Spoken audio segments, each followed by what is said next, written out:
ചേച്ചിയുടെ പേരെന്താ? സിൽവി. ഇവിടെ പെയിന്റ് സെക്ഷനിൽ വർക്ക് ചെയ്യണം. എന്താ സംഭവിച്ചത്?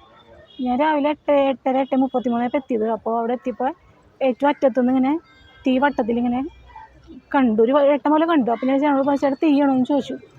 അപ്പോഴാണ് അത് തീയാണല്ലോ എന്ന് പറഞ്ഞത്. പിന്നെ കുറച്ച് കഴിഞ്ഞപ്പോൾ അത് മൊത്തം കത്തി ഇങ്ങോട്ട് വീണപ്പോൾ തിന്നർ ബോക്സ് ഒക്കെ അവിടെ ഇരിക്കുന്നില്ല. അപ്പോൾ അതിനകത്ത് മൊത്തം ആളി കത്തിയത്. ജോലിക്ക് വന്ന് കയറിയുണ്ടായിരുന്നുള്ളൂ. ഞങ്ങൾ പഞ്ച് ചെയ്തിട്ട് ഇങ്ങോട്ട് കയറിയുണ്ടായിരുന്നുള്ളൂ. അപ്പോഴാണ് ഈ തീയുടെ ഈ അടയാളൊക്കെ കണ്ടത് ഏറ്റവും അറ്റത്തുനിന്ന്.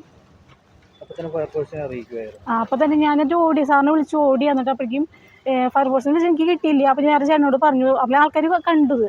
അപ്പോൾ അവരുടെ അടുത്ത് പറഞ്ഞു ഇങ്ങനെ തീ മൊത്തം വരുന്നുണ്ടെന്ന് പറഞ്ഞപ്പോൾ അവർ പറഞ്ഞ് വിളിച്ചിട്ടുണ്ടെന്ന് പറഞ്ഞു. അത് ഞങ്ങൾ വേറെ കൂടി നമ്പറിൽ നിന്ന് പോലീസ് സ്റ്റേഷനിൽ വിളിച്ച് പറഞ്ഞു. അപ്പോൾ തന്നെയാണ് അവർ വന്നത്. അന്നൊരു ഡ്രൈവർ ചേട്ടൻ ഉണ്ടായിരുന്നു, പിന്നെ എൻ്റെ കൂട്ടുകാരി വന്നിട്ടുണ്ടായിരുന്നു, അവളിവിടെ എത്തിയിട്ടുണ്ടായിരുന്നു, പിന്നെ സെക്യൂരിറ്റി ചേട്ടൻ ഉണ്ടായിരുന്നു, പിന്നെ വേറൊരു ചേട്ടൻ ഉണ്ടായിരുന്നു. ഞാൻ വന്നപ്പോഴാണ് തീ കണ്ടത്. അപ്പോഴാണ് അവരോട് പറഞ്ഞു തീ വന്നിട്ടുണ്ടെന്ന് പറഞ്ഞത്.